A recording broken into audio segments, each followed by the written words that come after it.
Hi, I'm Marci Kobayashi, and I have another excerpt for you from my book, Finding Yoyu.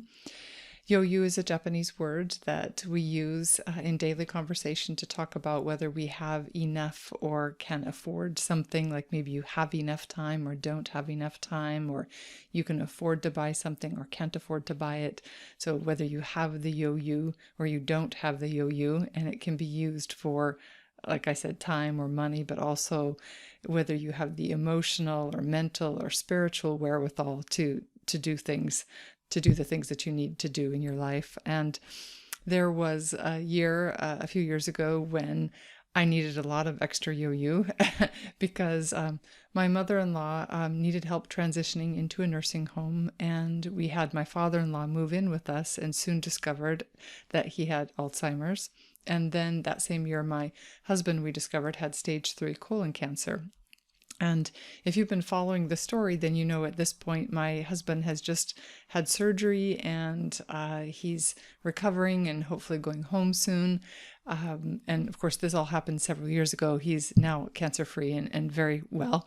But I'm going to pick up from there with the story. And I just want to say ahead of time that I did have him listen to this before sharing it. And he doesn't sound like such a very nice guy in this. And he's a wonderful person. And he's agreed to let me share things as they were at the time. So here we go.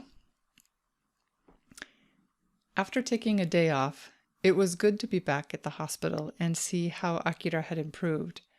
His energy level had changed, and instead of sitting in bed, he walked out to the common area so we could get a cup of tea and chat.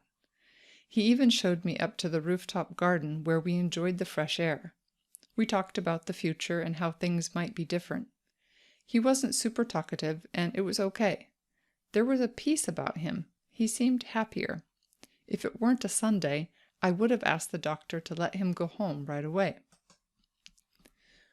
Looking around us, Akira pointed out the giant evergreens surrounding the Shinto shrine next to the hospital. He mentioned that he wanted to visit the shrine on the day he was released from the hospital before going home. I couldn't think of a better way to commemorate his fresh start. Most Japanese people visit Shinto shrines or Buddhist temples several times throughout the year. Their first visit of the year, or Hatsumode, is on January 1st or within the first week. Hatsumode literally means first visit to a temple, and is a chance to express gratitude for the previous year and to pray for peace and the well-being of your family in the new year. Even if they never visit a shrine or temple again throughout the year, most people make a point of going during the first week. There are over 80,000 Shinto shrines and over 70,000 temples in Japan. Some are as small as a phone booth, while the grounds of others can span acres. From my desk at home, I can see at least 3 shrines and 2 temples. Though people go to either a shrine or temple for the first visit of the year, for other occasions it's more divided. An easy and albeit overgeneralized way to remember whether to visit a shrine or temple is that shrines are for any occasion or event related to things that happen while you're alive. Buddhist temples are for commemorating deaths. For example, you would visit a shrine if you bought a new car and wanted the car blessed for safety. Students would visit shrines to pray for success before a big test. An entrepreneur would visit a shrine to get blessings for a new business venture. A couple hoping to have children would visit a shrine dedicated to conception and safe childbirth. After their child was born, the couple would visit another shrine to have their baby blessed. Later, they might visit a shrine to pray for a family member's health or recovery from a serious illness. However, if that family member passed away, the family would hold the funeral service at a temple. You would think that temples wouldn't be very busy if they were only dealing with death. However, additional memorial services, or hoji, are held for the deceased on key anniversaries. For example, 7 days after passing, 49 days after passing, and 1 full year after passing. 2 full years after passing is referred to as the 3rd anniversary and is commonly celebrated along with the 7th anniversary. Devout families will also hold a hoji for the 13th, 17th, 23rd, 27th, 33rd, and 50th anniversaries of the person's passing. Akira's mother, like most women of her generation, took the hoji seriously. I participated in many over the years. In fact, I got to meet most of Akira's family for the first time at the hoji for the 17th anniversary of his grandfather's passing. Sometimes the visits to temples and shrines are intentional. Sometimes the visits are just because. Perhaps you're on vacation and there's a famous shrine or temple in the area where you're traveling. It never hurts to pay your respects. I looked forward to visiting the shrine on the way home from the hospital. It would be a good way to put the hospital experience behind us. I wanted to let go of all of my doubt and negative feelings about the hospital and have a fresh start too. The surgeon finally agreed Akira was strong enough to go home and set his release for October 1st. When we arrived, Akira was already packed up, ready to leave the hospital. He had a big smile on his face until he noticed that Oto-san was with me. If he had thought about it, Akira might have realized that Oto-san would be with me. I had texted him the day before after his brother dropped Oto-san off at our condo.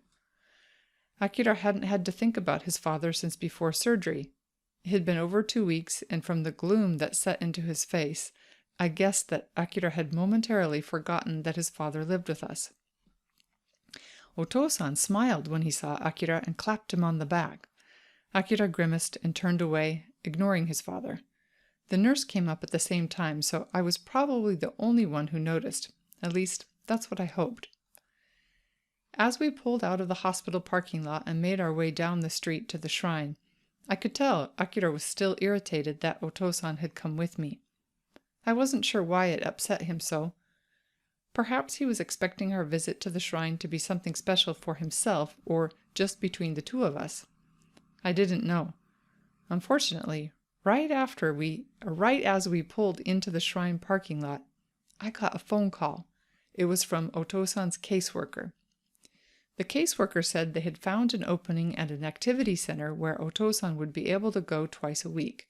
She wanted to set a date to introduce me to Kaneko-san, the new care manager who would be overseeing Oto-san's schedule from here on out. Having a care manager assigned was the missing piece I had been waiting for. The care manager would be able to register Oto-san with the activity center and any other services, something we couldn't do ourselves. We had to go through a care manager. I couldn't ignore the call. I didn't want to ignore the call. I had been counting on this new development, and finally it was here. I felt so conflicted. Akira waited for a second, but was clearly upset and got out of the car. Oto-san got out of the car too. This day was supposed to be a celebration. Akira was out of the hospital. Instead, Akira was angry. Oto-san was oblivious. I felt stuck in between, not sure who or what I should be prioritizing. I got through the phone call as quickly as possible and then joined Akira. I tried to explain what the phone call was about, but the more I said, the more irritated he became, so I shut up. We went over to the water trough to rinse our hands, a simple tradition symbolizing purification before praying. We walked up the stairs to the shrine and placed a few coins in the collection box. According to custom, I bowed 2 times, clapped 2 times, prayed, and bowed once more to finish paying my respects. I thanked the gods for looking over Akira. I wanted to pray for him to continue getting stronger. Instead, I found myself praying for guidance. I wanted our home to be a happy, stress-free place, and Akira's irritation with his father troubled me. Okay, that's all for today, and I want to take this opportunity to just say thank you to all of you who are listening. Knowing that somebody's on the other side listening has kept me showing up to the page each time, and I'm going to be able to finish editing this book and get it out there because of you. So whether you've been listening from the beginning, like some of my friends who I've known for many, many years, like Todd, or whether you've just started recently listening, like friends who I have not met yet, like Shin-chan, Thank you. Thank you so much. It means so much to me that you are listening and joining me on this journey. So, see you next week. Bye for now.